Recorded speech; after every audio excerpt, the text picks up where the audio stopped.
1 hour. Oh, I went to the wrong screen. I'm so bad at this. Here we go. Now we're on the right screen. Fantastic. All right. It's Friday night. It's the time that we decided to do our vodcast at. Mm-hmm. And therefore it's the right time. And we were going to talk about the playtest survey results. But then they went and dropped a whole nother playtest packet on us. And I think it's a pretty good one. So so we're gonna just move past the playtest results, which were not, in my opinion, too surprising to anybody. Yeah, the bottom three and the top things were all pretty expected. Yeah, no auto failing on a 1, no auto succeeding on a 20. Dragonborn were terrible. Ardlings were weird. That was the big take. So yeah. But we get to see what they did about Dragonborn in this packet, and what they failed to do with Ardling in this packet, and what they did to the cleric. So here's the thing: a lot of people see me play games. They think that I like rogue. They think rogue is my favorite class. They're not wrong. My favorite class across all editions is the bard, because I like the idea of being able to fill any role in the party, and I also like being the party face. But nowadays I DM so much that I don't really want to be the party face. So I've gravitated more towards characters that can't mess up the game too badly, aka non-spellcasters, and characters that can mitigate my incredibly bad dice rolls. So Barbarian Rogue, that's my favorite class. Barbarian Rogue multi-class, best class. But in the early days of 5th edition, I actually played Cleric a lot. I had a Cleric named Isel. I ran him all the way to level 20. Killed Orcus with him, the whole deal. I had another Cleric, Peanut, who, you know, is a pretty good character. I had a Dusk Cleric, Batkin, that I played in a bunch of Red's one-shots as sort of a continuing character through those one-shots. I've played a lot of Clerics. I tried to play a Cleric in an Order Cleric. He died pretty quick to some Hobgoblins. But I have played a lot of Clerics. And I played a Cleric all the way through our Solasta playthrough, if you recall. Solasta, the Shitty Valley, the expansion pack. And we played through that. yeah. And I played a Cleric in that. And so when I saw what they did to the Cleric, I was okay with it. But we're gonna dig into that today. And we're gonna try, if there's time, to talk about the switch to species from race versus culture versus lineage versus heritage, and then we'll also try to look at the changes, the continuing changes to the rules, because there are some things that are very good, and there are some things that are still kind of cumbersome. And it's been a big topic this week on our Discord server as well. So we have lots of good comments and takes to sort of bounce back and forth. Yep. All right, so we got our playtest world ready to go. Sometime this month, I guess we'll have to run a little bit of like an all cleric party. No, we'll do a rogue ranger, like an expert and cleric party. That might work. Expert and cleric party of dragonborns and ardlings. All right, so Goliaths. And Goliath. Oh, jeez. Oh, I have a lot to say about the Goliaths. A lot to say about it. All right, we gotta hurry. We have 56 minutes left. Yeah. This is gonna be a big one. All right, so Unearthed Arcana 2022, the Cleric and Revised Species. All right, so let's just jump right into it. The Cleric. Scroll. The Cleric is part of the Priest group. That's cool, I guess. They're trying to go back to the olden days of the 4 core classes, and then they're kind of defined by those 4 core classes, which, you know, that's cool. Yeah. So, Cleric. They say that, you know, wisdom's the most important stat. I think for a little bit we were kicking around on our server that clerics should be allowed to choose between wisdom and charisma, which I think is honestly something that should probably go into the next World Patch doc, along with the whole sorcerers for con versus charisma. But I definitely think there could be charisma-based clerics out there, and I think if you look around the real world and you look through the history of mankind, there's been a lot of charisma clerics out there. I mean, if you think about it, though, a charisma cleric, isn't that just a warlock? Yeah, I guess so. All right, so with the cleric, everything looks pretty kosher. Right off the bat, you see that they are cleaning up the mess of front-loading classes. Yep. Cleric is too front-loaded. A lot of people dip into cleric to get that good stuff. I'm talking about druids dropping into life cleric 1 level to pick up goodberry potions, essentially. I'm talking about sorcerers dropping into tempest to get maxed out thunder or lightning and thunder spells. So yeah, this was the right move for sure. Move the subclass up to 3. I think that's going to be standardized across all classes. Yeah, there's not going to be any more front loading of classes. So that's good. So what else has changed? From now on, Divinity. Yeah, the Channel Divinity right out the gate. You got Channel Divinity. Yeah. And the way it works has changed. So you've got Divine Spark as a magic action. What the fuck's a magic action? Yeah, well, what the heck? Magic action. Magic action. You point your holy symbol at another creature you can see within 30 feet of yourself. Focus divine energy. Roll number of d8s equal to your proficiency bonus, and add the rolls together. You either restore hit points to the creature for that total, or force the creature to make a Constitution saving throw. On a failed save, they take radiant damage equal to the total. On a successful save, the creature takes half. And that's save or half. That's pretty good. At level 1. At level 1. Yeah, that's nice. So that's a 2D what you call it, a 2D8 save for half ability. That's just proficiency bonus, no spell casting or anything like that. You'll also notice that there's no more radiant or necrotic. Everybody's just doing radiant. Because they're like, radiant energy comes from gods and space monsters. That's what radiant energy comes from, and I guess nuclear power plants. So, like that's it. You got radiant. There might be subclasses maybe that do a swap on that radiant, but it seems for now radiant is the core energy of the cleric, and I think that is fantastic. I've always been like, what's the deal with turn undead? So many undead are afraid to fear. Doesn't turn undead just make things afraid? So does turn undead ever actually work? So they're like, yeah, you know what? You're right. Turn undead kind of sucks. So turn undead got changed as a magic action.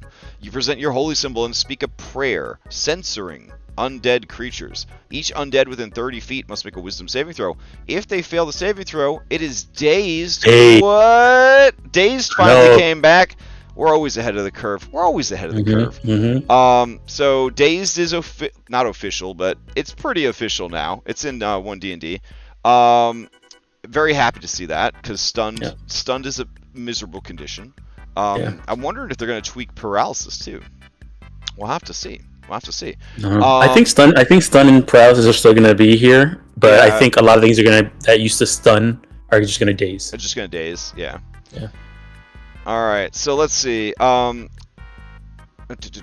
minute or until it takes any damage, or you are incapacitated or die. So it's not a lingering, even. Like, that's pretty good. While dazed in this way, the only action they can take is the dash action. And if it moves, it must end that move further from you than where it started. So it's still afraid of you. But it's not afraid of you because so many undead are immune to fear.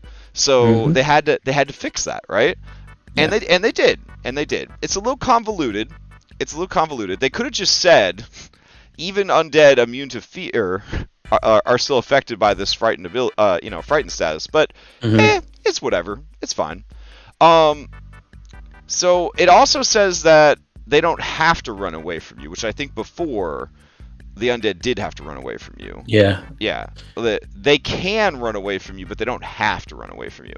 which is kind of good because the DM can sort of like save the party's life. If an inexperienced cleric causes a bunch of undead to run deeper into the dungeon, they might decide not to have them run deeper into the dungeon. And like save the party a train wreck of pulling the entire dungeon on themselves. Yeah. So that's good. I think that's solid. I think that's really, really strong. We get down in here to prepared spells. They got access to all them divine spells. Good stuff. Wisdom. They got the spellcasting focus.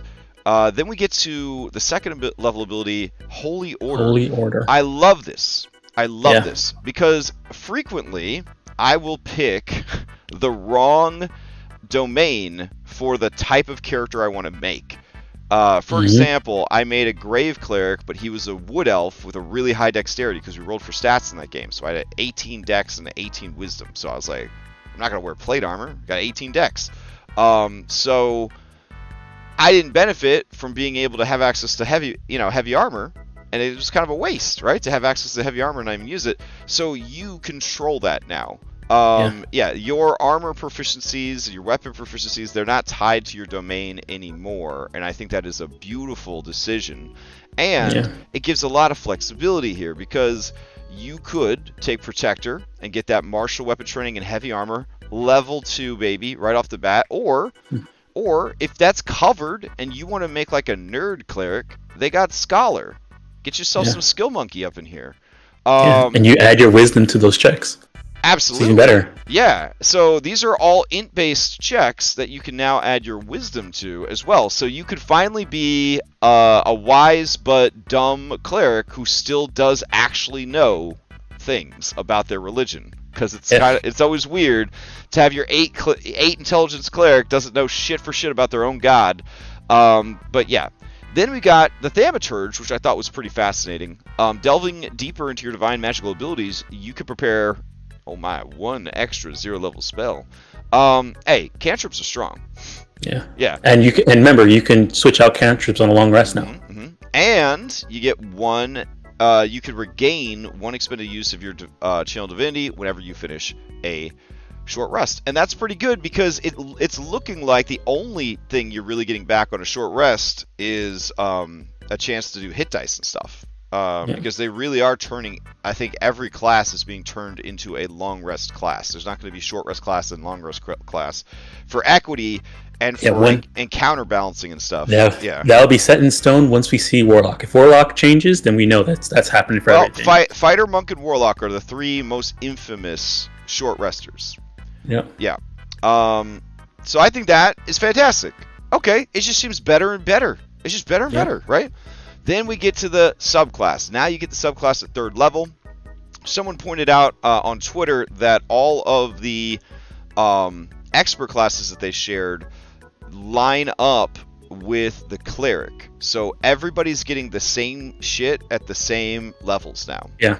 Yep. There's no more like 5th level for rogue, wah, versus like 5th level for fighter, which is like yahoo, like right. So they have like that was my Chris Pratt impression. They have like different, they have different things. Now it's going to feel the same. We're always going to have the same experience leveling up because we're going to be accessing, the same tier of abilities, which is another equity thing. Yeah. All right. Then you got the feat, meh. Then we got level 5, Smite Undead. You can use your Turn Undead feature to smite the Undying. Whenever you use Turn Undead, you can roll a number of d8s equal to your proficiency bonus and add the rolls together.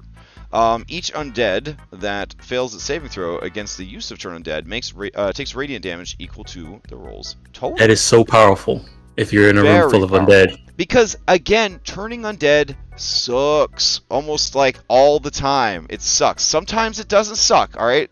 I've played a cleric all the way to 20 in a campaign against orcas. I fought a lot of undead with my grave cleric, but I'm telling you, making all the undead explode because you're so much higher in level than them, that's cool. But if your DM is like me, for example, and they kind of like tailor your encounters to always be like a challenge of your level, you're going to keep missing out on that opportunity to turn undead and have them explode. So mechanically now, you have a way to just do that. You could say, I want to scare them, or I want to blow them up. you have the choice of how your turn undead works. It doesn't worry about what kind of bad guys you're fighting or what their level is at. You, the player, now get to decide. Are you going to blow them up? Are you going to make them scared? I think that's a fantastic decision. And actually, looking at this thing, I don't think it's one or the other. You can have both happen at the same time. Oh, it says, whenever, it says like when you do it, you can do this as well. Mm-hmm. It doesn't say, oh, you have to do this or the other. But keep in mind, after they've had the effect on them, if they take any damage, it'll stop. Well, I guess the thing here that needs to be clarified is that do they take the damage and then it stops the thing, or does this damage happen and then they are affected by it? Yeah, that is a great question. Do they take the damage as part of the turning, or does it immediately cancel the turning because you chose to do damage to them? Yeah. That's interesting. It's AoE Divine Smart, like what Lexius is saying. Yeah.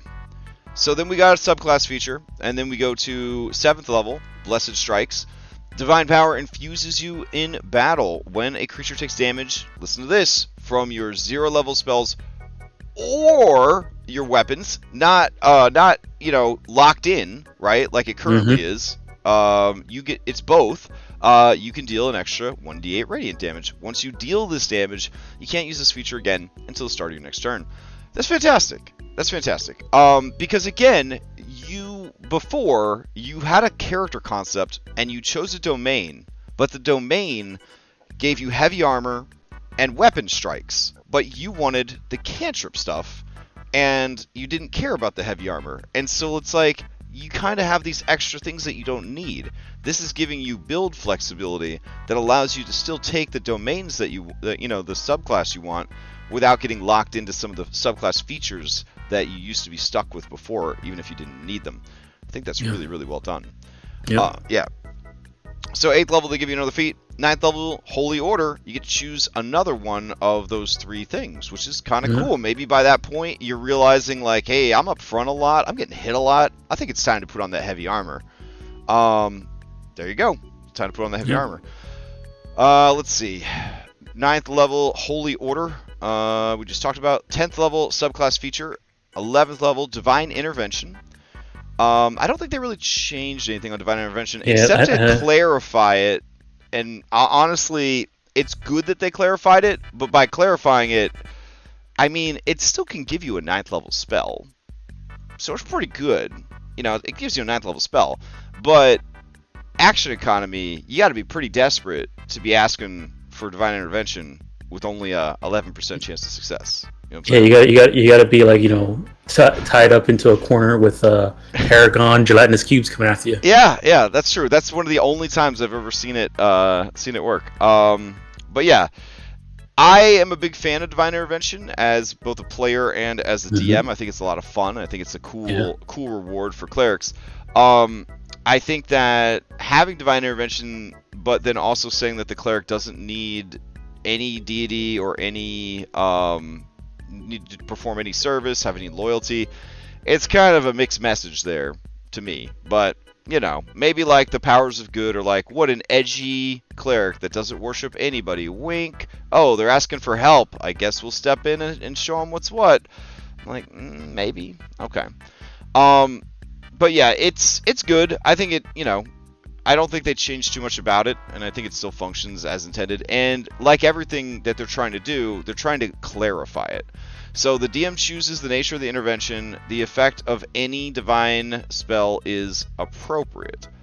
So they're not telling you it has to be a divine spell. The DM is still encouraged to make some cool stuff up. But if the DM can't think of anything, they have the whole divine spell list to look at.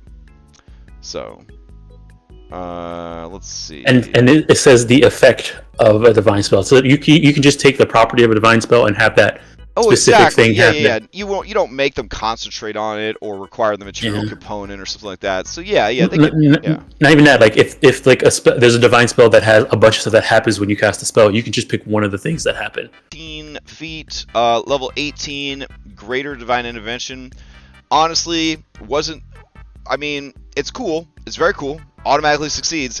this is a very much, if your DM is into this, then this is a bomb in your back pocket. This is a nuke in your back pocket. This is amazing. Yeah, oh crap button. If your DM is a little bit of a stickler about this, then it's maybe not as cool of a feature, especially with the 2d4 days cooldown part. A lot of 5e games don't take any downtime, especially at higher levels. So you really got to time it out when you're going to ask for that divine intervention, because 8 days is a long time to wait for God to come back and help you again. But man, when it works, it's good. It's real good. All right, so we've got the 19th level feat, and then of course the 20th level epic boon. I have not seen a single epic boon that impressed me thus far, but I guess if you're running a rules as written level 20 game, epic boon might seem like a pretty cool thing to get. But I haven't seen any of the powers that were really too impressive. Yeah. All right. So what do they like? All this seems great. Like what happens? Well, life domain. Life domain is still fantastic. It no longer gives you your wisdom bonus to this to your spells. Instead, it's your the hit point bonus is equal to 2 plus the spell's level, which I think is very nice, because you can still make some really good berries, but you can't make them. No, you can't make good berries anymore. Oh, because they're going to be in primal, right? Well, no, because what they said here is that when you cast a spell slot restoring hit points to a creature. Oh, that creature regains additional. So they've good berry is not a good berry potions are out of business now. Yeah, good berry potions out of business. This only happens whenever you do. So you have to use a spell that affects a creature. Got it. All right, I think it's a much needed change. I think it was abusive before, so I do think it's a good change. CRASHDOM, from the wording, you could stack holy orders. They're missing the fighting style. Oh, but why? Yeah. Oh, but here's the thing. You couldn't really stack having armor proficiency twice, but you could certainly stack the knowledge thing twice, and you could certainly stack the extra 0 level spell thing twice. So maybe that is an intended thing, Wandering Links. Maybe they do want you to be able to stack it. But that's a great question to ask during the playtest, are we supposed to be stacking these? Are we? Yeah. All right. So let's see. Preserve life. Use Channel Divinity to heal a group of the critically injured. As an action, you expend 1 use of your Channel Divinity and present your holy symbol, restoring a number of hit points equal to 5 times your cleric level. And then you can divvy this up however you want. I think they currently have an ability very similar to that. So yeah, that's they do. Yep. Not as impressive anymore, since anybody can do decent healing, but this is much better than the basic bitch divine or channel divinity healing. But still, the good thing about this one is that it's 6th level and you're AoE healing. Right. Yeah. 10th level blessed healer. The healing spells you cast on others heal you as well. It's very 4th edition right there. When you cast a spell with a spell slot on another creature that restores hit points, you regain hit points equal to 2 plus the spell's level. On the turn you cast a spell. So it's a little bit of healing. Every little bit helps, I guess. But I don't know. I kind of wish you just got healed the same amount. It feels like chump healing at level 10 to only get 2 plus the spell level. Supreme healing. When you would normally roll 1 or more dice to restore hit points to a creature with a spell that you can cast with a spell slot, don't roll those dice. Just do max, baby. That's pretty good. Max healing? Yeah. Mm-hmm. So what did they do to make cleric bad? This is all good stuff. Well. There's a spell. If you're a cleric, you know what the spell is. Spiritual weapon. Some might say it's not even a spell. Some would say it's just a part of being a 5th edition cleric. It is an extension. It's a class feature. Yeah, it's a class feature. It's an extension of who you are. It is the hunter's mark. It is the Eldritch Blast of being a cleric. It is the defining feature of a 5th level cleric. I'm telling you, from Grave Cleric to 20, I'm talking about Peanut. I'm talking about Jester from Critical Role with the giant lollipop. I'm talking about everybody. Every cleric you know, including the one I played in Solasta, Shitty Valley of Mystery. use this spell. Spiritual weapon. Why did we always use spiritual weapon? Why was that the opener of every fight? Opener of every fight, spiritual weapon. Bam! Cantrip spell.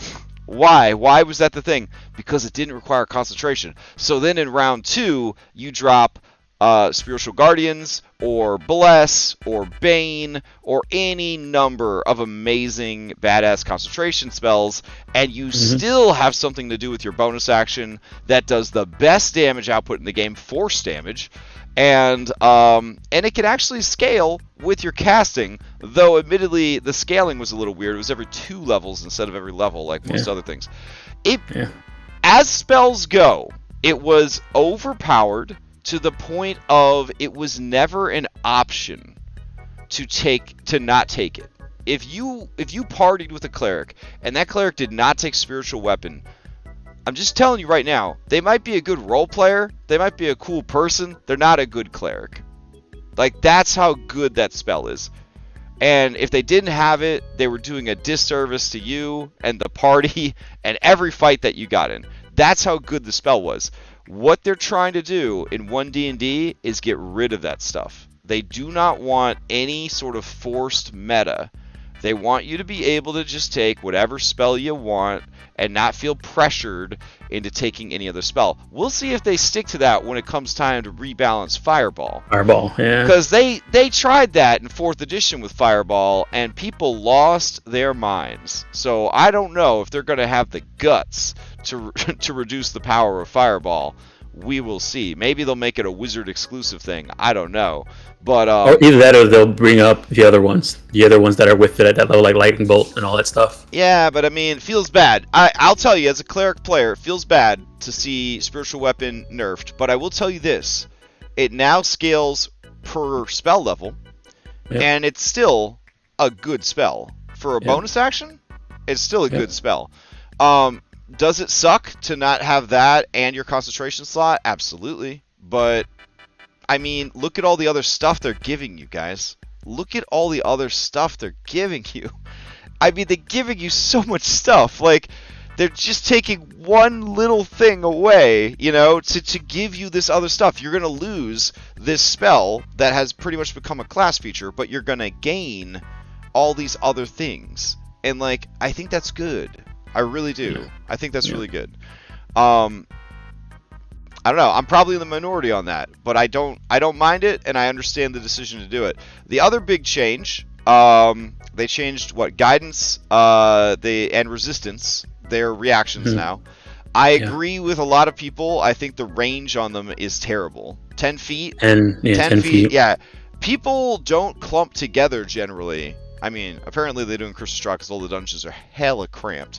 But in normal D&D that I've played, there's a lot of room. People spread out because they don't want to get nuked by a fireball or a dragon's breath weapon or something like that, or the ceiling falling down on top of them. Nobody's going to be within 10 feet. Nobody's going to be within 10 feet. And by making it a reaction within 10 feet, it doesn't change the out-of-combat abuse of those spells. Like, a person with guidance is still going to constantly be casting guidance all of the time. You know, they're just going to stand there, and then they're going to be like, oh, did you need guidance? Oh, here you go. And so it's like, it hasn't really changed. The good thing about this, though, is that you only can cast it when they fail a check. So the only other time it's going to happen is, oh, I'm going to roll a check. And then if he fails, then they'll say, okay, I'm going to give him guidance, and he rolls a d4. Okay, whereas now, instead of each time... Yeah, but the whole point of guidance is to make sure you pass the check. Yeah, but at least if it does pass at the same time, we're not slowing down the game each time just to make sure everybody has guidance for every single check. That's true. You know what I mean? That's true. All the horny boys for guidance don't have to constantly be rolling d4s all the time. Yeah, like we'll go through and play normally, and at the moment where somebody fails a check, somebody will yell out guidance, and then we'll do guidance, and that's it. Well, here's a devil's advocate for the kind of games that you, me, and Ark run. We run secret rolls. So how do you handle that? Like, oh, I'm gonna insight this guy, and it's like, okay, and they're like, well, did I fail within 1d4? And it's like, So I feel like that's gonna be a problem. That's a problem for us. Yeah. Yeah. So I feel like in our games we're just gonna have to run it. You know, if it's a secret roll, just assume that you didn't make it and give you the d4. Yeah. Essentially. But then again, at that point, like, oh, I'm I'm here in the middle of like talking and having a conversation and inciting somebody, and then my buddy over here is yelling out guidance. Yeah, it is a verbal thing, right? So like, would you know that your friend was inciting somebody? Right? Because inciting is a quiet thing that you do, right? Like, would you know that your friend is inciting? How do you react to your friend failing an insight? How do you react to your friend failing a perception? Do you know what I mean? Like, it's. I understand what they're trying to do, but I don't think it works. Like, it works in a video game way, in a 4th edition board game kind of way. I don't think it works outside of combat the way that they're thinking it's going to work. I think it's just going to be a mess. And honestly, the only problem is guidance. Like resistance, with the way resistance is working, that's fine. Like I don't see any issue there. Exactly. Yeah. But with guidance, it's going to be strange. So they also changed aid. I know Will was upset about that. We have enough ways to get temp HP. So I don't know if they're trying to move away from increasing maximum HP. If it was too confusing for people to have a way to increase your maximum HP and a way to increase your temporary HP and a way to affect your normal HP, that's probably what it is. They're probably just going to move away from increasing max HP altogether. Hero's Feast, for example, will probably give temp HP instead of that. Now, people who say, we don't need all these ways to get temp HP, you haven't played in one of my games, and you haven't played in one of Dom's games, because goddamn it, I'll take temp HP every goddamn turn, because I'm getting my ass kicked all the time.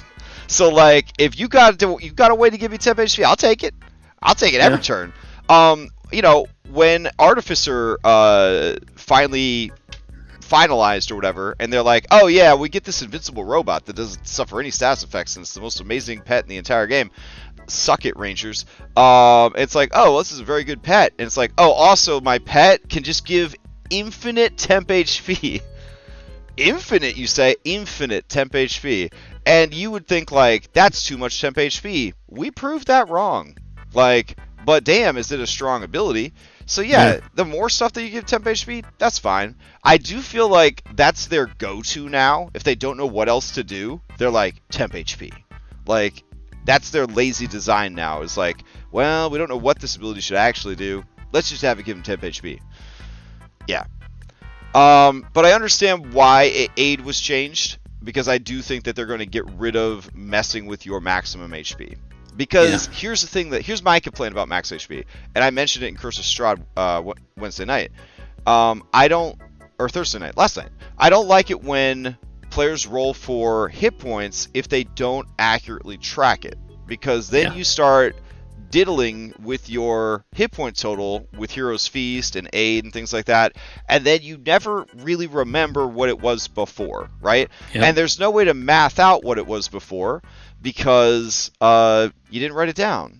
And so, did you get a 9 out of 10, or did you roll a 2, right? Like, it's too tempting also as a person that, rolled a 2 for hit points or rolled a 1 for hit points, to not take those opportunities, to be like, well, I mean, I don't remember what it was before. Now I'll just take average.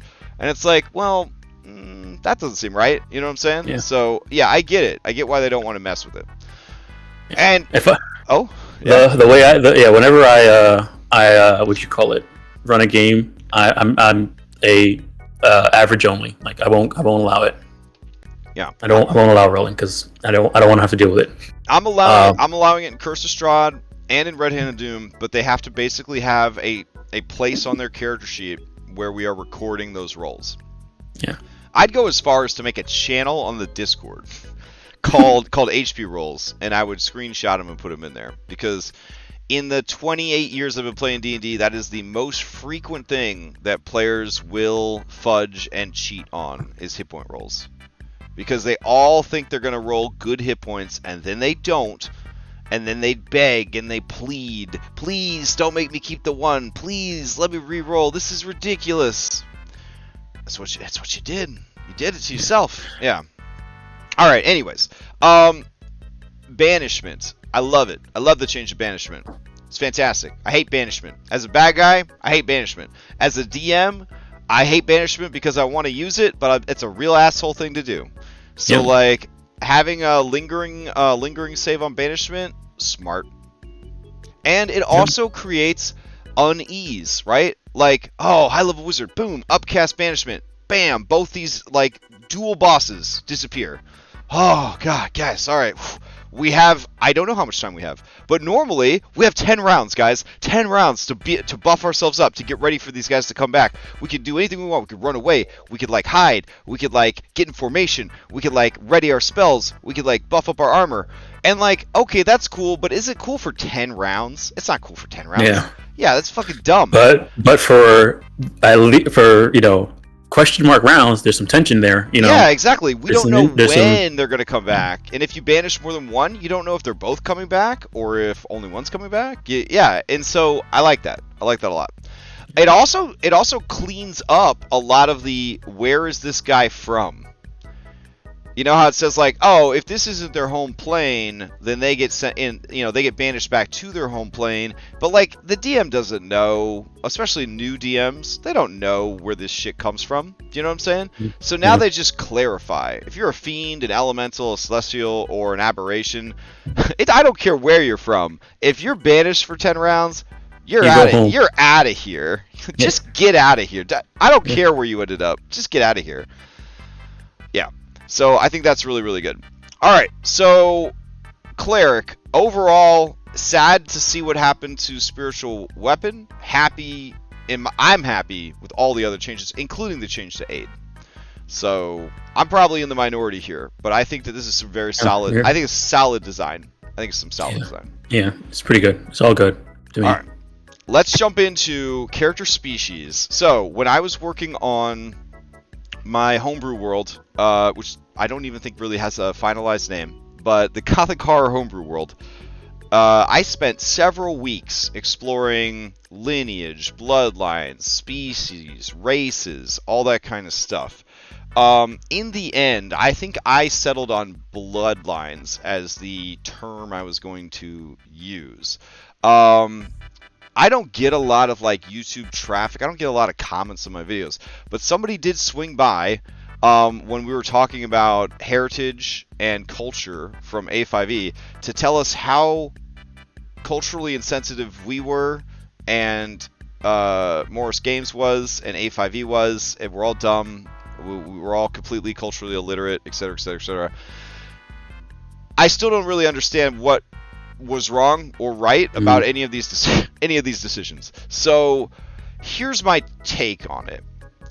Having played this since I was a little kid, to call them races never made sense to me, because races are a differentiation among humanoid species, in my opinion. So like, they were always different species. Like, and then you have people saying like, well, different species don't interbreed, but that's not true. Like, different species do interbreed. A lion and a tiger are technically two different species. They're from the same like family, the great cats or whatever. But like, they can have a liger baby, right? Like, it happens, right? So like, I guess my thing is, to call them races was definitely an issue, because it was saying that like they were all cut from the same cloth. They were all exactly the same, with differentiations in their outward appearance, and that's about it, right? And like maybe a couple of like, medical things that are more common in one race than another. To say that an elf is a type of human is not right. To say that an orc is a type of elf is not right. These are distinct and different creatures. Like, and so I don't think that species was the wrong word to pick. It was definitely a weird word to pick, but not the wrong word to pick.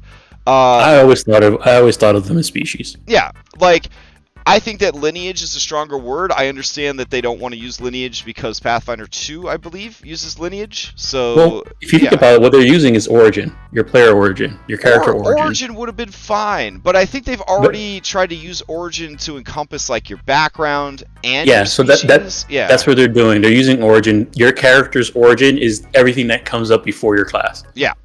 So I'm just I don't know. This is such a touchy subject, and there's no one's gonna be happy, is what I've learned in the last couple of days online. No one's gonna be happy with this. But I do agree with the decision. I've never thought of them organically or biologically as races, because they are distinctly different. A dragonborn is not the same as a human being, which is not the same as a halfling.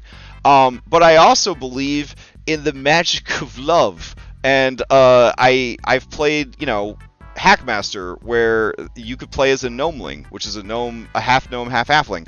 I've played, like also the whole thing of like, species can't intermingle and stuff like that. Well, it may be in our world, right? But even in our world, they can. Like, even in our world, they can. Yeah. Like, it's just weird to me. And then I've seen people that are like, well, I'm mixed race, IRL,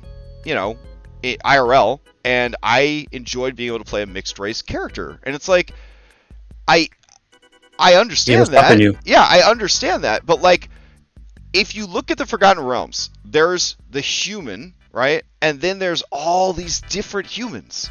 Those are the races of man. Like, those are the races of man. If you look at elf, if we go to D&D Beyond right now, there's like 20 different elves. Those are the races of elf.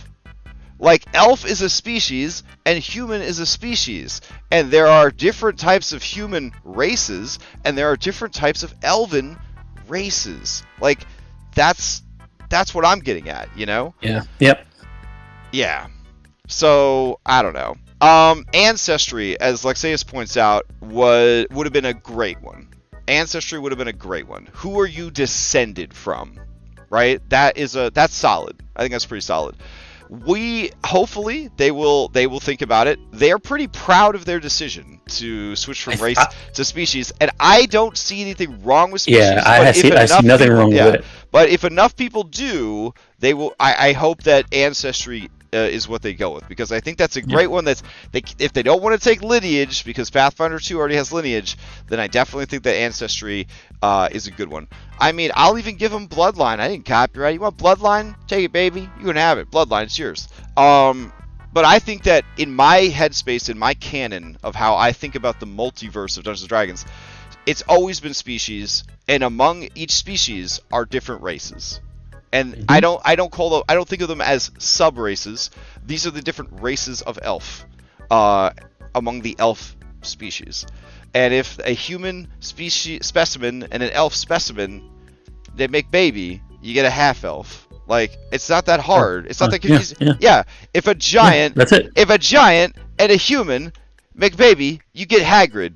It's not that hard. It's not that hard, guys. It's magic. It doesn't fucking matter. Like, if a chihuahua, not even magic. That's the natural order of this world. Yeah, if a chihuahua could get on a step stool and mount a Great Dane and make a puppy, then we could have Hagrid, the half giant. Like, it works. Okay, just don't worry about it so hard.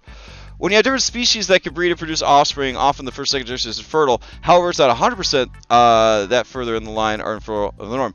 Kami Turtle, Dark Sun, the mules from Dark Sun, MUL, half human, half dwarf. Many of them were sterile. Now, admittedly, they won't touch Dark Sun with a 10-foot pole because it's extremely problematic setting, but like, yes, that's a great, that is true. That is true. A lot of times, interspecies, they make a baby. The baby is not fertile. In real life. Yeah, in real life. In Magic Land, whatever works for you and your group. That's what it comes down to, people. And unfortunately for Wizards of the Coast, their group is the whole world that they're trying to get money from. So whatever decision they're going to make is the decision that makes the least amount of people go buy books somewhere else. And that's just how it is. Alright, so let's talk about the species that they're trying to work with. Ardling is still terrible. They did not fix Ardling at all. It's just dumb. I don't know, man. What's your take on Ardling? The version. I mean, if they're trying to make a beast race that has some type of divine relationship, I think it's fine. But in terms of the things that you get from it, are kind of it's weak as hell. It's weak as hell. We already have an animal race of like every animal. Like every goddamn animal. Listen, some of my best friends are furries. I'm pansexual, you know? Like if Judy Hopps, you know, like if she wanted to go on a, you know, little date or something, I'd go on a date with Judy Hopps, that's fine. You know, bunny girl is cute. Like the furries have a place at the table too. But like we've got enough animal races already. Like you don't need Ardling to get more animal races. Like we already have them. They're all over the place. Well, like, I guess the thing here is to try and get the, you know, catch all for everything else that's not here. All right. I can kind of see that. All right, I can kind of see that. Because what's our deer race? Okay, fair. Yeah. All right. Well, I mean, what's our dolphin race? I wouldn't allow dolphins. They're too evil. Right? Unless I'm running a villain campaign, I wouldn't allow dolphins. Like, all right. Our squirrel race. Oh, damn. Well, okay. I mean, not to put people towards other products, but there is a very nice campaign setting out there that is just full of animal people that you can play as that I think hits all of those boxes. But yes, all right, I concede. We don't have enough animals in 5th edition D&D, so I guess we need that too. So we have our specific ones that are there, and then we have this one to catch everything else. If you can't find the animal, if your first one is not in here, Ardlin got you. But I kind of felt like the shifter was there for that a little bit. But I guess the shifter was for like cowardly werewolves. You know what I'm saying? Yeah. All right. Well, here's the problem then. They describe it as having the head of an animal resembling that animal. Depending on the animal, they might also have fur, feathers, or scales. Some little and others hulking. So yeah, I kind of get the idea. This is like a box of animal crackers, and you could kind of, you know, build whatever you want. Yep. I guess this is for people that are too scared to just reskin stuff. You know what I'm saying? Like I wanted a bat person, I just reskinned a winged tiefling, and then I had a bat person. But I guess if people want... I mean, you can now though. Like if you that would be what you do now, because the tiefling. Remember, they have the chthonic sub race, which is just all lower planes animals. That's true. The Yugolovs and all that stuff. So you can be a bug, bat, you know, whatever you want on that end. And then now you have the upper planes version of this, which any animal figure you want, but you have a holy spin on it. Okay, yeah. Now I get it. This is like for the Aasimar, what the chthonic tiefling is. Yeah. I wonder why they just don't make the Aasimar a part of the core rules and just make this a subspecies of that or a race of this species. Like it's probably because they just released multi of them. And Aasimar or Aasimar is in there or whatever. In there, like that's why. I mean, I bet if they didn't do that, what would have been here instead of Ardling, it would have been Aasimar, and it would have been just a carbon copy of... Ardling Aasimar would have been in there. Yeah. They would have been here, they would have just been a card... like, Ardling would have been a subcategory of Aasimar. That makes and Aasimar would have been just another, like, the opposite of Tiefling. Now, I do like their shifting level 0 cantrip. I think that's kind of cool, that they could change that for any level 0 divine cantrip they want. I feel like they might just want to open that up to primal cantrips as well, to kind of go with the animal angle a bit more. I mean, yeah, because the divine, the priest group is divine and primal. And I would also say that given how weak all of these abilities are, they should just give them dark vision. Oh, I just realized they don't have dark vision. Oh my goodness. Yeah, if they're really animal people, just give them fucking dark vision. You know what I'm saying? Yeah. The flyers are just bad. Like... The flyers are just bad. Like, always having Featherfall, pretty good. Depends on the campaign, but and I noticed that you just fall down. You don't get to glide. They learned their lesson off of them Hadozi monkeys off the gliding. But overall, just so bad. Potential maybe, but they already failed with this once. I think if they fail with this again, they're going to give up on it. I don't think Ardling is going to make it to the new game. Is my prediction, but we'll see. Yeah. All right. So then we got Dragonborn. This is like the pendulum swinging back in the other direction. This is a good Dragonborn, It's like they listened to what everybody said, and they were like, all right, fine, how about this? And it's like, well, shit, this is actually pretty good. So these Dragonborns are the everyman's Dragonborn is essentially how they're being marketed. These aren't Fizzband's Dragonborn; those are hyper specialized Dragonborn.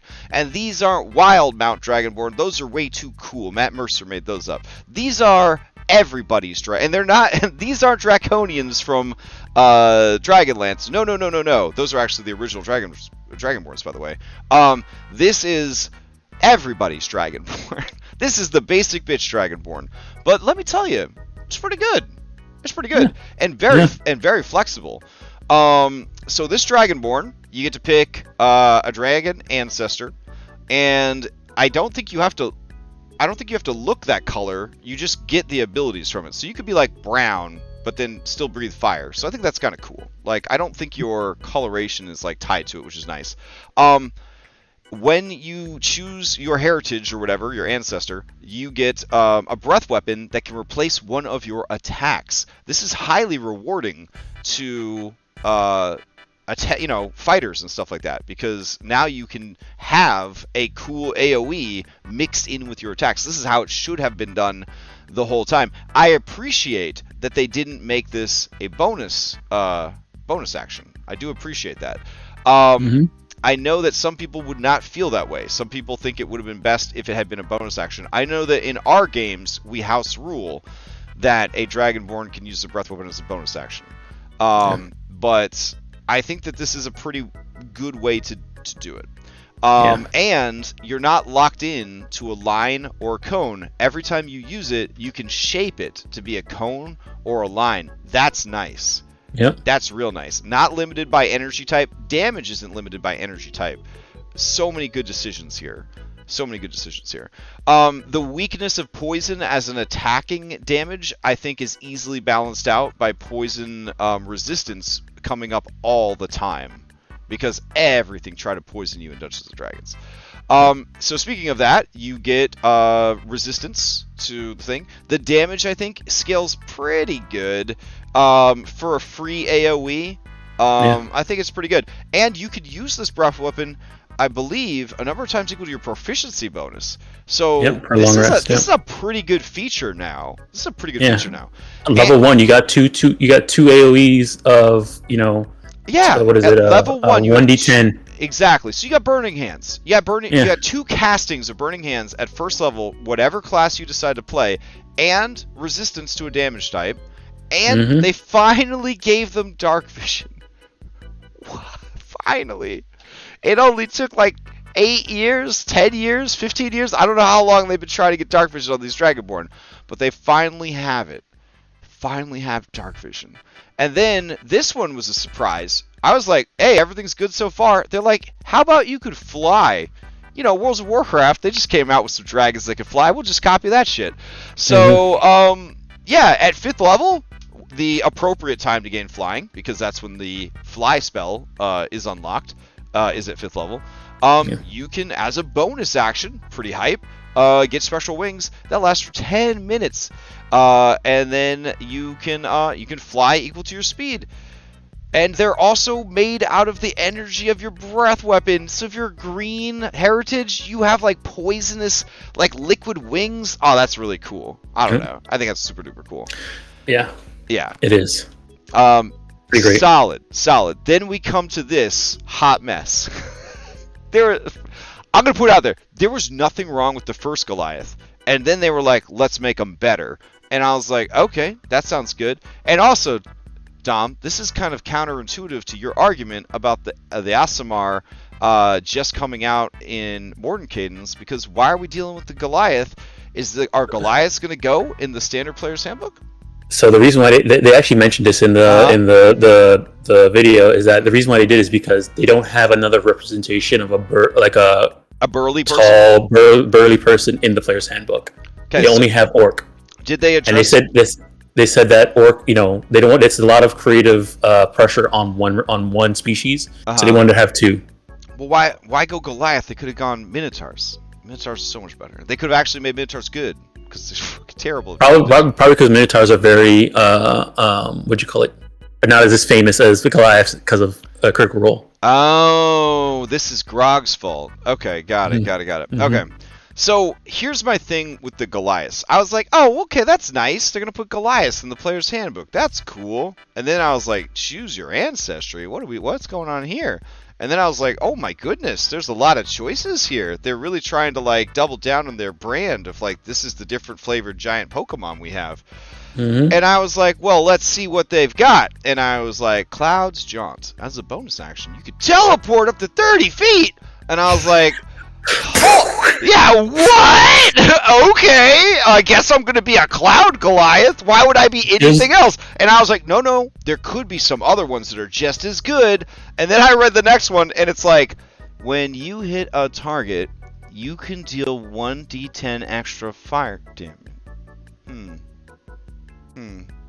So here I can teleport. At level 1, I can teleport 30 feet twice a day at level 1. Or I could do a 1d10 fire damage twice a day. That's pretty good. No. You know what else can do fire damage? A fire. Just a campfire. Like, I don't understand. So I'm like, well, maybe this is just the only bad one. And then we go to Frost Giant. When you hit a target with an attack roll, you deal 1d6 cold damage. Okay. Oh, reduce their speed by 10 feet. Oh, until the end of your next turn. I was like, okay. These are all really bad. Maybe the Cloud Giant is a mistake, right? Like, they just didn't know what to do with the Cloud Giants, so they were like, let's just do that. I don't know. Then they're like, oh, we should do the Hill Giant. This is the weakest of all the giants. I'm sure this one's going to have a weak ability. When you hit a larger, smaller creature with an attack roll, deal damage to it, automatically knock it prone. That's pretty fucking good. That's pretty good. That's pretty good. Yeah. That's a good ability. I was like, why Hill Giant Heritage got a better ability than Frost and Fire? Like this, okay. So then you get to Stone, and that's the same as it was before, which is just an incredibly good ability. Just super good. And then I'm like, well, Storm. Alright, this has got to be pretty good. When you take damage from a creature within 60 feet of you, you can use a reaction to deal 1d8 thunder damage to the creature. I'll be honest, that's kind of cool. A 60 foot, reaction, just like you get shocked and like a bolt of lightning flies out of you and hits them. That's pretty awesome. I think it's lame that Fire, Frost, and Storm don't scale the damage. I think that the others, in a way, they scale, right? Because your Constitution modifier can increase through gameplay. Yeah. And like, so that one scales. And then teleport is always useful. And teleport's always good. It's so good. And then you've got like the knocking things prone, which if you've got a big party of melee people especially, this is huge. Like being able to just, you don't get a save, you don't get a resistance, you don't get nothing. You're prone. So I was like, this is grossly unbalanced. But I guess if you think about it, in ONE DND, an unarmed strike knocks somebody prone. That's true. So that Hill Giant thing, like, it just means that you do damage when you hit.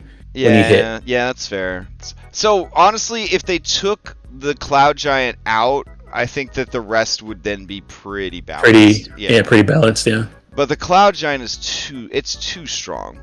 It's strong. It's just too strong. Maybe if it's like a 5-foot teleport, just to get out, like see to get out of a restrain or get in a better position or something like that. Yeah. Or like maybe it's like on a hit instead of a bonus action, like a reaction you can teleport. Well, Cloud Giants are also kind of like tricksters a little bit, and they, things like that. So maybe just something like the Fear Bulk, like you're invisible for a round or something like that. But like, I feel like that would probably be too weak compared to everything else. But like maybe like a way of getting out of like a bad position as like a reaction or a bonus action would probably be fine. This right here, this was like getting hit in the face with a home run bat when I was reading this. I was like, what? Like, it's so crazy. And then I was like, I can't wait to see how bananas everything else is. No, it's just the Cloud Giants.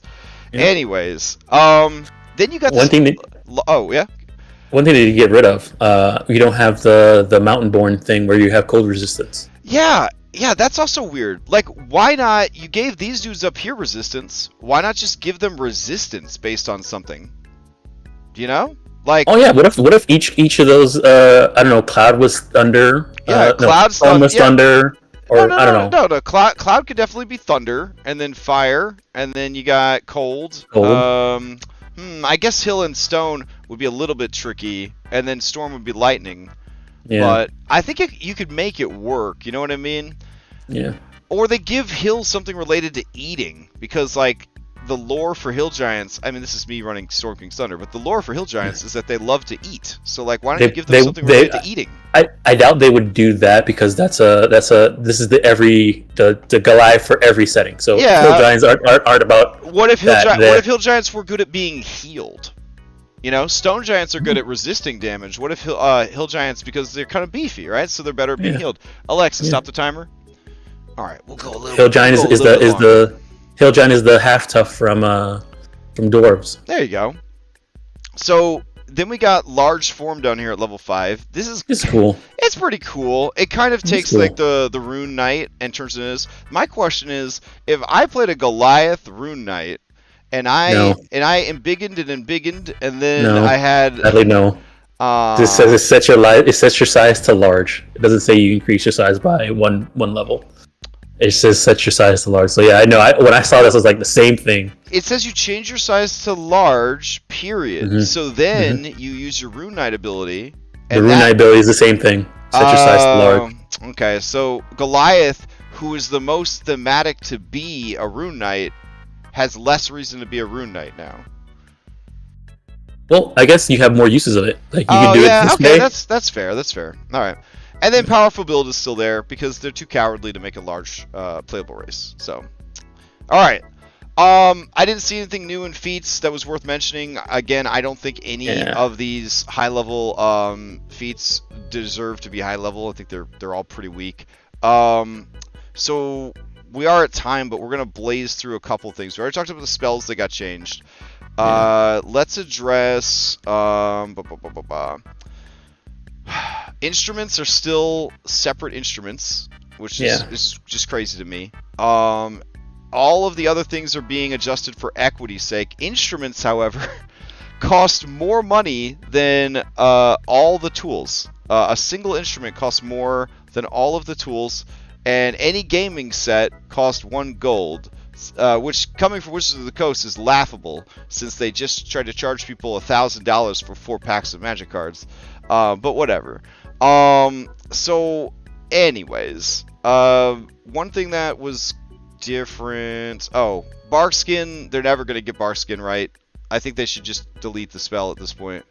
This is like maybe the worst Barkskin so far. I don't know. And again, you can see they don't know what to do with it, so they gave it temporary hit points. Yeah, it's just a mess. Let's see. The Daze condition. I love to see it. So that's really great. We've already been playing with it for a while. Jumping being an action, still a terrible move. The game already rewards ranged attackers, dex attackers, and magic users every chance it gets. And now they're going to take the one thing that strong melee characters had, the ability to jump, and they're going to nerf it. I mean, you could jump a lot farther now. It's just that it toss your action. But it just doesn't make any sense. It's why, like, these guys. Well, and also if you're a dex character, you also can jump that far because they mention that it's athletics or acrobatics. And like, I just don't understand why they hate melee so much. Like, if melee attackers were better than everyone else, I could understand creating obstacles to keep them from getting into melee. But like, they're not. Like, mechanically, they're just not better. So like, why are you punishing them even more? I just don't understand. It's so weird. I love this. Exhaustion is now stress from the DM's guide. That's fantastic. That was in the last playtest too, but they just renamed it to exhausted instead of exhaustion. Yeah, such a good decision. I love it. We're already using it in Curse of Strahd. I'm gonna propose it to my other groups. I'll let them grandfather in the existing exhaustion if they want, but so much easier to track. so much easier. Like, you just have penalties for being exhausted. The end. You don't have to like pull out a special table like 3rd edition grappling rules just to remember what the hell you're supposed to do. So, they seem to be into this gaining inspiration for rolling a natty 1. I thought that was really fun because I rolled like 17 natural 1s during the playtest. I'm fine with it. Yeah. The whole very specifically, they only want you to have 1 at a time. I don't necessarily think that's a bad thing. It encourages people to use them because they know that there's going to be lots of ways to get them back. Yeah. I'll probably continue to have 3 at a time just because, I don't know, I run harder games, so I feel like having a bit more inspiration is never a bad thing. Yeah. Let's see. I like that they clarified hidden conditions so well. I felt like that was something that needed to happen, and this is a good start to trying to explain. Yeah. The weird thing about this is that the way it's worded, it only affects, things that require you to be seen. So like, you could still make attacks to somebody who's hidden. Yeah. Yeah. Like they're in a bush, so you like swinging in the bush blindly at them. Yeah. Yeah. Yep. That's kind of always been the thing, though. Well, not necessarily. When you were hidden, we were like, okay, you're untargetable. It like pretty much hidden now is like invisibility. Oh, I see what you mean. Yeah. Well, yeah. I mean, that's probably just me like being too lazy as a DM, honestly. Because like, yeah, I let rogues get away with a lot of crap. Like, I mean, you're not the only one. I'm gonna hide behind the same tree that I hid behind for the last 5 rounds. They'll never know where I'm at. Yeah, like stuff like that. Yeah. Yeah. But yeah, like this is the one thing that I really like mainly about all of these rule clarifications is that they're clarifying rules and they're like trying to be like cover their bases with them. Yeah, no, I appreciated this a lot, and I'm definitely gonna use this moving forward. The hide action, I love that you have to get a DC 15 or you didn't hide from fucking anybody. Yep. Like, just period. You tried to hide and you couldn't. I love that. They added 3/4 cover now as a way of doing it. You don't have to get full. Yeah, so I think that this is fantastic. Let's see. Influence. I'm still not sold on influence. I understand why influence is here. I feel like there's more clarification on influence now.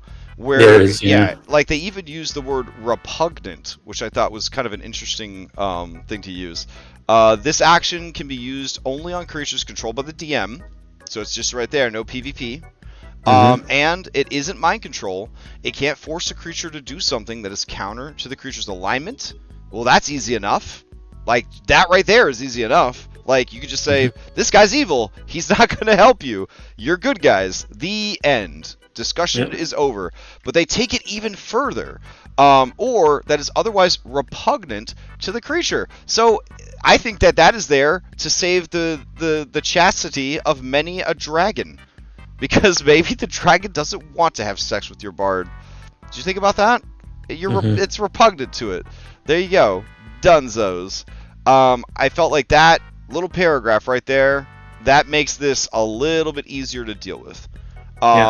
Before, it was kind of working like, I can hard code and reprogram the NPCs with an influence action.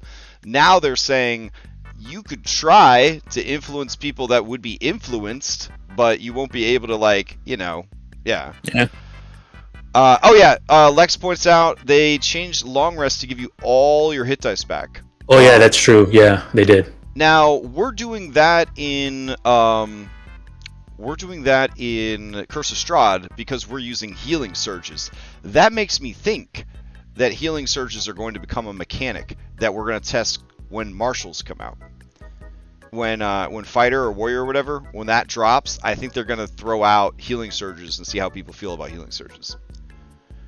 Because I think this is part of that. It's kind of foreshadowing that healing surges are going to be a thing in ONE DND. They even put a cooldown on long rest now. Yeah, a 16-hour cooldown. Fantastic.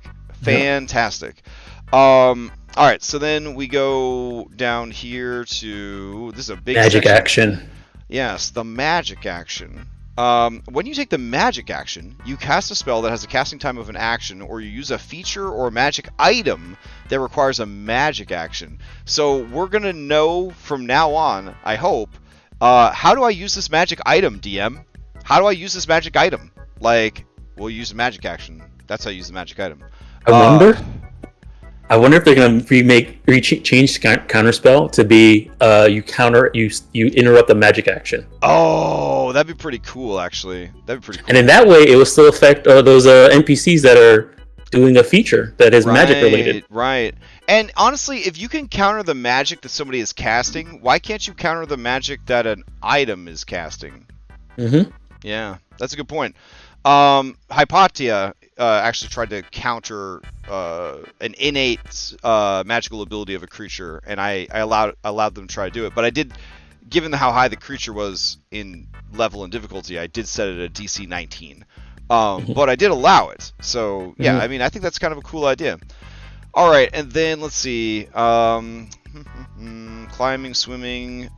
This hurts a little bit, but I understand why they did it, and this has been in effect for the last 2, I believe. When you start moving, you have to pick one of your speeds and use it the entire time. There's no more mixing and matching your speeds. Yep. Yeah, so that's interesting. Let's see.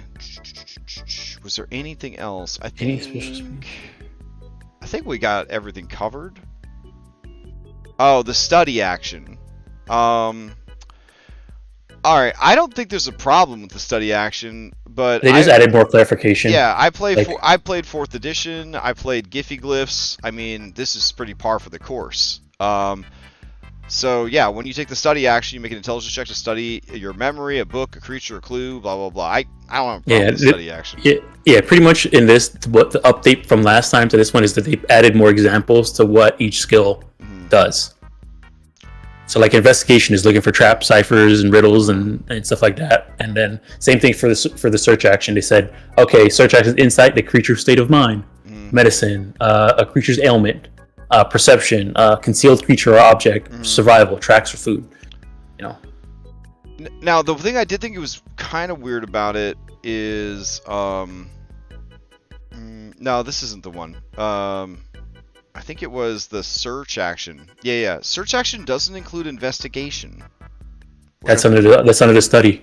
Yeah, so that's kind of weird to me. But yeah, I guess that makes sense. Lex is shouting about ritual casting. I don't think they've changed anything since the first 2. Everyone who has access to ritual spells can cast rituals. Like that's everybody pretty much everybody can has a ritual caster. Everyone's ritual caster now. Yeah. That's still the same. That's staying. Yeah, that was there from the changes to the when they did Bard, when Bard came out. One thing I would have liked them to clarify in teleportation: can you teleport from prone into a standing position? I wanted an official ruling in ONE DND, and they haven't given it yet. But I also like this bold pseudo-bulleted list here of what True Sight can do. I think that's nice. I think we need more of that shit. I like the formatting there. Unarmed strike, same deal. But yeah, overall, this was a great. I think this is a great packet. I think there's some good stuff here. This is not the mess that the Rogue and the Bard were in the previous one. I think that the changes to the Cleric were thoughtful, and they open up a lot more to an already versatile class, one of the most versatile classes. They open up even more versatility and options. They divorce them from their dependency on spiritual weapon, and almost kind of force them to try out these new abilities instead. So I'm going to say that it's good. Honestly, I think the problem with the last ones, with the Rogue and the Bard, was not so much the changes that they made to the class, but the changes that they're making to the systems and how that affects those classes. Like getting rid of using an object is pretty big for Rogue. You're right. You know? And then changing up the spell list so dramatically on the Bard. Yeah. So I think it's one of those things where like there's a lot of changes happening to the system that those classes haven't caught up yet with. Yeah. But this gives me hope. I had my morale was pretty low after our playtest, after the playtest of round 2. Round 3 has me hopeful again, and I am seeing some really good things here, and I am going to be naive enough to believe when they say that they got 40,000, people to respond, and they're actually listening to those things, the proof is there, in my opinion, in the Dragonborn, right? Yeah. So they are actually listening to what people are saying. So it came through on the influence action too. People were asking for more clarification on that. Yeah. So I'm excited. I know December's a busy month, so I hope we have some time to play test. Otherwise, we might have to push it back till January. That's okay too. Yeah, that's fine. And that's it for us. We're over time. So let's see, anything going on tomorrow morning? We've got Red-Handed Doom. Next Saturday we will not have Red-Handed Doom. So this is the last Red-Handed Doom, and then we'll take for a little bit. And then tomorrow night, doing something off stream, running some Curse of Strahd for friends and family. Sunday morning, Curse of Strahd Daybreak continues. Sunday night, Mythic Odyssey continues. Monday, Odyssey Prime continues, and a collaboration project with Heroic Maps. There will be a Krampus-based holiday adventure. A little bit of Feywild action going on. That'll be coming out on the DM's Guild. It will be bundled and sold separately, so you can get it with the beautiful map that it was based on, or by itself. If you're one of my patrons on Patreon, you'll get the adventure for free and like a huge discount code for the map. So look for that. It's a pretty fun adventure. I love the Krampus. This is my third adventure I've written about the Krampus, but the first one that I've published. So hopefully everyone enjoys that. And then Wednesday... I have something for Tuesday. Oh, what's going on Tuesday? Tuesday, I'm having a session -1 for Cyberpunk. -1? Are you streaming it? I don't know. I'll see if Will wants to stream it. But okay. We're just going to be introducing everybody to the rules and just talking about characters. All right, fantastic. Then Wednesday, Monster Hunter. Thursday, more Curse of Strahd. And then Friday, we'll be back here. We'll talk about something else. Yeah. All right. Enjoy your weekend. And everybody in chat, thank you for hanging out. All righty. Take care.